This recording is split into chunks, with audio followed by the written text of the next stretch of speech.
I have given my heart and soul to my husband for 20 years. One day, when I return home, I find signed divorce papers. I swiftly reach out to him, and he answers with a frosty tone. I'm moving out of the house. Make sure to sign the divorce papers, okay? What? This is too sudden. At least tell me the reason. Fine, I will tell you. My girlfriend is pregnant. You are no longer needed. Girlfriend? Pregnant? What are you talking about? I won't pay a cent for alimony. There's no proof of my infidelity anyway. I'm bursting with rage at this point. I've dedicated myself entirely to him, managing the household, caring for our child, and tending to his mom for 2 decades. Yet, he wants to end it with a single phone call for such a selfish reason. You just wait and see. I immediately suppress my anger. Oh, I see. Fine. Let's get a divorce. Oh, really? In the following month, he goes into a frenzy, bombarding me with calls. I'm Martha, a 46-year-old nurse. I've taken pride in working since I was younger.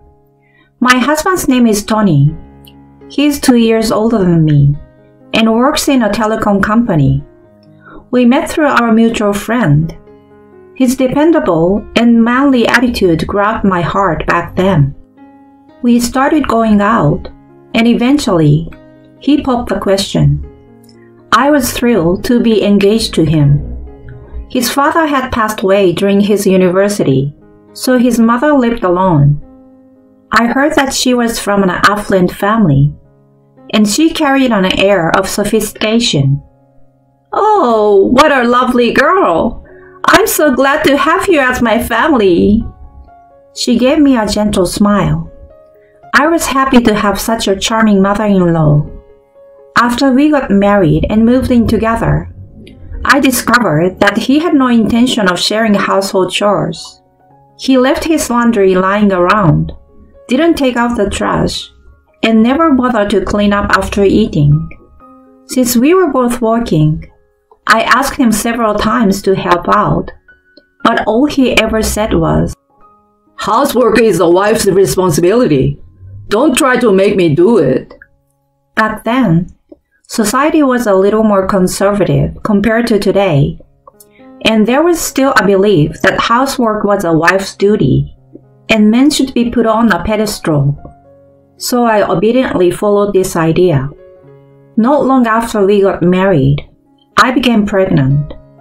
While Tony was happy about it, he still didn't lift a finger to help me at home. If I couldn't do it due to morning sickness, he would even become visibly upset. Geez, are we having takeout again today? Sorry, but I'm feeling sick again. I've been in bed all day. Such a lazy wife. He could have made something by himself. I wished he would show some consideration for me. Despite my thoughts, I apologized. I believed that taking care of my husband's needs was a wife's duty, and I did my best to be attentive to him. Even after our daughter Sarah was born, he remained the same. He played with her only when she was in a good mood, and avoided diaper changes or making formula. No matter how many times I told him we would share parenting, he just didn't get it. I was running around taking care of Sarah and housework from morning to night, while he only focused on his job. Even after I returned to work, nothing changed. He remained indifferent to childcare and spent his time as he pleased. During those times, Cassidy occasionally helped out. She really adored Sarah without making any complaints to me. I was saved by her presence. As the years went by, we somehow reached our 20th wedding anniversary. Sarah was 18 years old and living in a university dorm. I was thinking that I would have more time for myself even though I was still juggling work and the chores daily. However, I received a call saying that Cassidy had fallen down at home and broken a bone. When Tony and I went to the hospital, she looked devastated. Well, I'm getting old. I could leave the hospital soon, but I would need care for my daily life. Don't worry about it. Martha is going to help you. To my surprise, Tony told her as if it was no big deal. I had a full-time job. I thought I finally could start thinking about my own life. Sensing my inner turmoil, Cassidy spoke up. But she works full-time and is already busy. I can't burden her. Tony looked at me and asked if I could manage with a hint of pressure. I couldn't say no, so I had to say, leave it to me. That was how I ended up juggling all the household chores, working, and taking care of my mother-in-law. Tony left the caregiving entirely to me and didn't even ask about her condition. I couldn't help but think he was cold-hearted. But for Cassidy's sake, I continued to do my best every day. Around that time, he began working late and spending a lot of time away from home. Despite claiming overtime, he often came home late at night drunk. I ended up eating dinner alone more frequently, feeling lonely. 3 months after I started caring for Cassidy, our 20th wedding anniversary approached. I had arranged for us to go out for dinner to celebrate. In the midst of the daily grind of work, housework, and caregiving, it was the one thing I looked forward to. Honey, don't forget, we have a dinner reservation for our wedding anniversary tonight. Let's meet in front of the restaurant, okay? I reminded Tony, handing a briefcase to him as he was leaving for work. I know. See you later. I watched him walk out of the door, and then I headed to work as well. After finishing my shift, I waited in front of the restaurant at the agreed-upon time of 6 p.m., but he didn't show up. I got anxious and tried calling him multiple times, but he didn't answer. Finally, on the 8th call, he picked up. It sounded pretty noisy where he was. Why are you calling me over and over? It's our anniversary dinner, remember? It's almost time. He made a dismissive snigger and responded. Never mind the anniversary. Seriously, it's pointless celebrating that now. What the? Only you care about that stuff. Go ahead and celebrate on your own. Just so you know, I'm not coming home tonight. Wait, hold on. He hung up without listening to my pleas.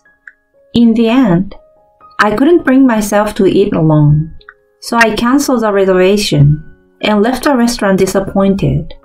I told Sarah what happened when she called. She got angry on my behalf and called him a jerk, which made me feel a bit better.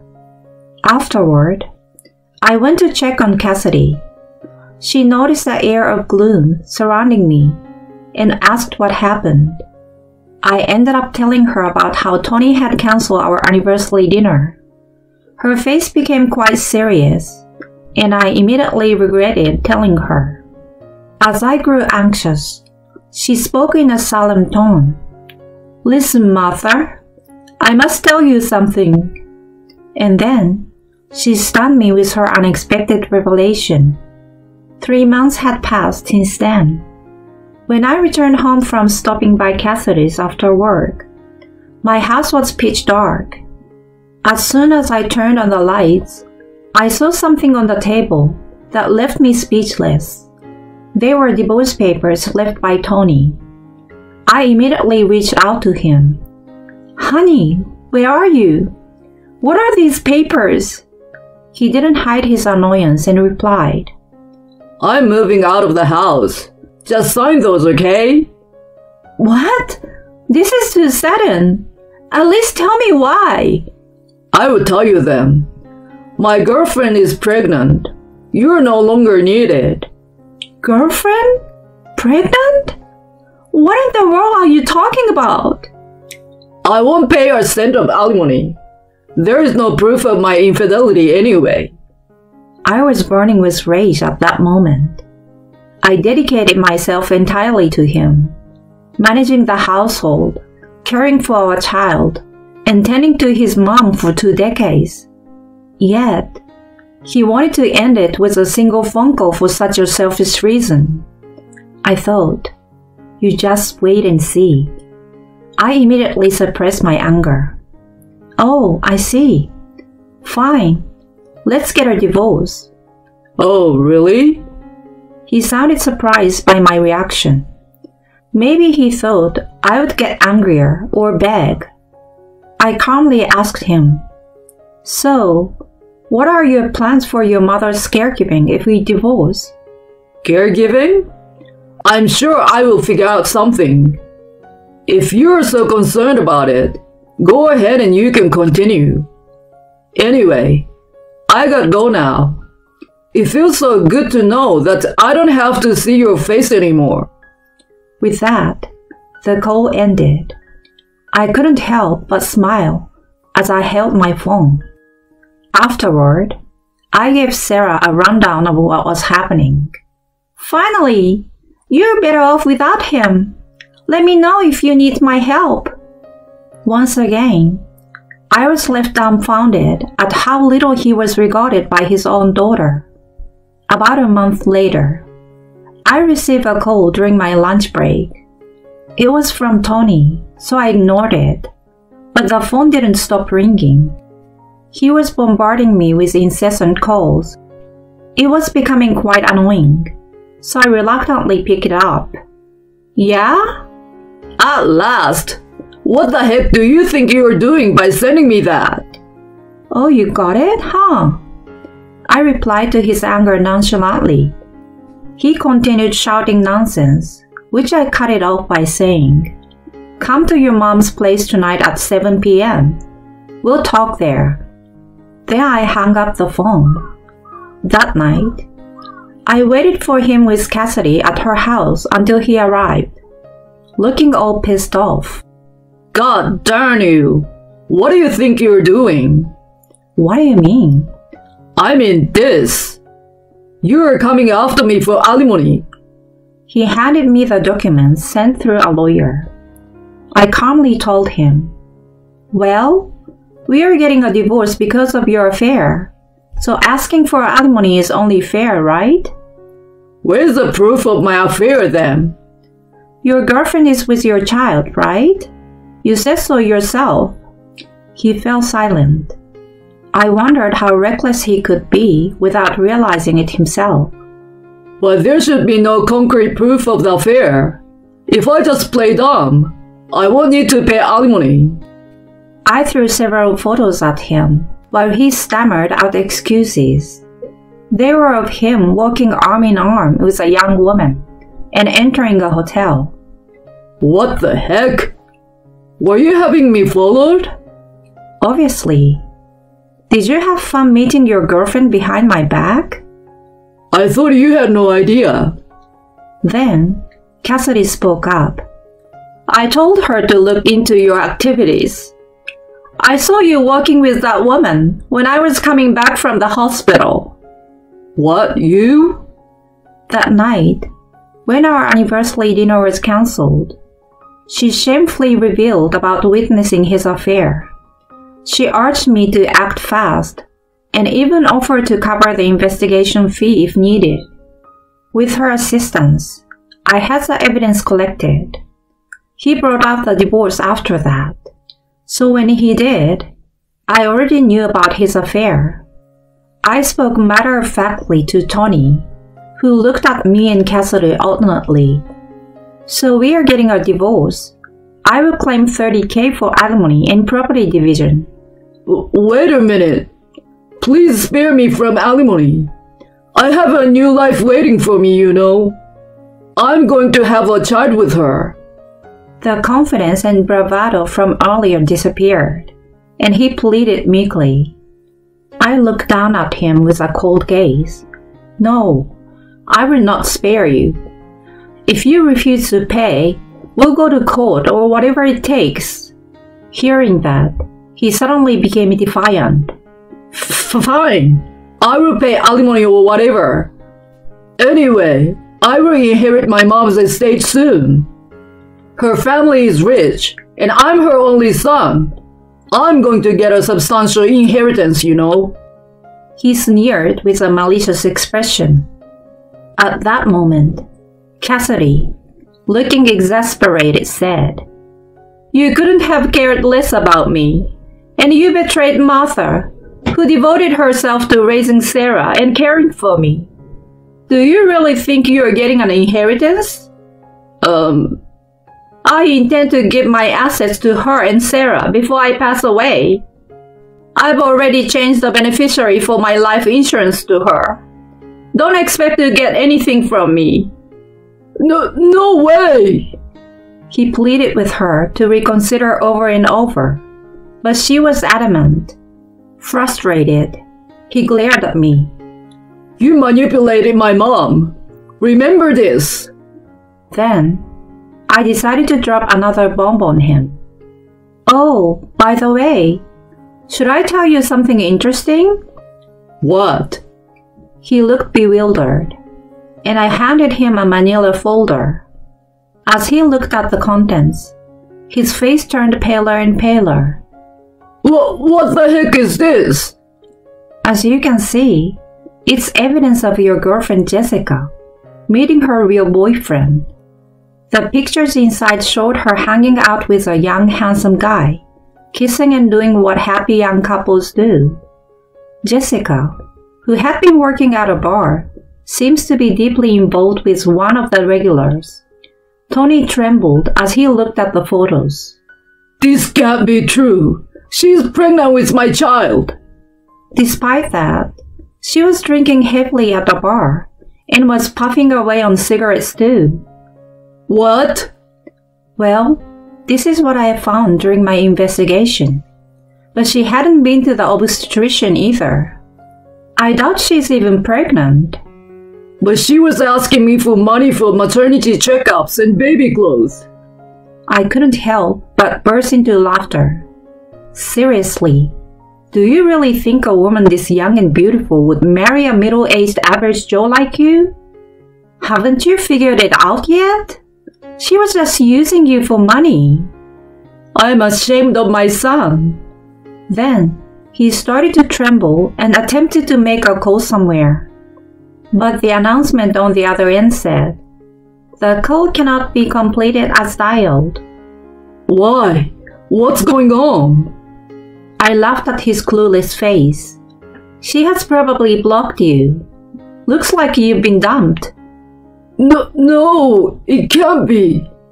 He collapsed to his knees, devastated. Then he suddenly clung to me. "Martha, I've been the biggest fool. I was deceived. The only person I truly love is you.